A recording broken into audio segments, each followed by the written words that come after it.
বারুদের গন্ধ আর বোমার গর্জনের মাঝেও থেমে নেই জীবনের জয়গান।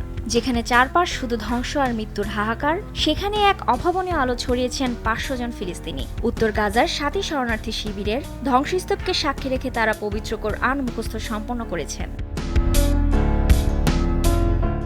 গত শনিবার গাজার ৭ই শরণার্থী শিবিরের এক বিশেষ ইজাজা বা সনদ প্রদান অনুষ্ঠানের মাধ্যমে এই ৫০০ জন হাফিজকে সম্মাননা জানানো হয়। এই ঘটনাটি কেবল গাজায় নয়, বরং বিশ্বজুড়ে মানুষের মনে এক নতুন বিস্ময় ও অনুপ্রেরণার জন্ম দিয়েছে। আকিজ নিয়ে এলো বিশ্বমানের বেবি ডায়াপার মাম্মাম। কটনে সফট ম্যাটেরিয়াল, বাবুকে দেবে র্যাশ ফ্রি সুপার কমফোর্ট।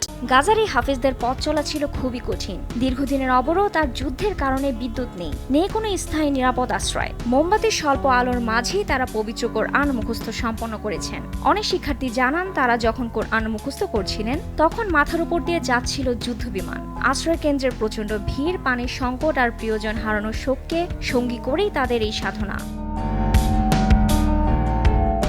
ফিলিস্তিনি ইনফরমেশন সেন্টারের তথ্য অনুযায়ী আয়াদুল খায়ের ফাউন্ডেশন এবং কুয়েত ভিত্তিক আলিয়া চ্যারিটেবল ফাউন্ডেশনের সহযোগিতায় এই ব্যতিক্রমী সংবর্ধনার আয়োজন করা হয়। ৭ই শিবিরের ভেতর থেকে শুরু হওয়া আনন্দ মিছিলে হাফেজ ও হাফেজারা হাতে পবিত্র কোরআন ও ফিলিস্তিনি পতাকা নিয়ে সারিবদ্ধভাবে এগিয়ে যান।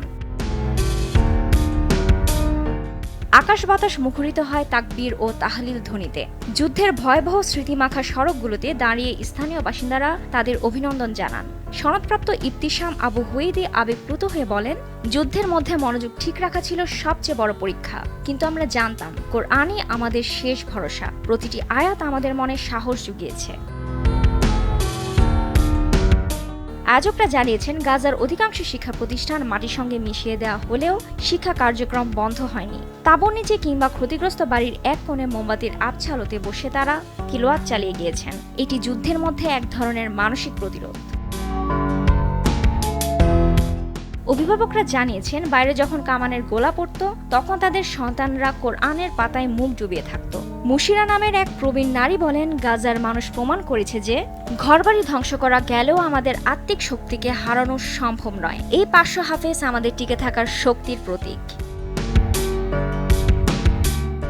উপস্থিত আলেমরা মনে করেন, গাজার এই হাফেজরা বিশ্বকে দেখিয়েছেন যে প্রতিকূলতা কখনো লক্ষ্যের পথে বাধা হতে পারে না। ৭ই শরণার্থীরা শিবিরের এই অনুষ্ঠানটি ছিল কেবল একটি সনদ বিতরণ নয়, বরং এটি ছিল ধ্বংসস্তূপের মধ্য থেকে উঠে দাঁড়িয়ে আবার নতুন করে বাঁচার শপথ।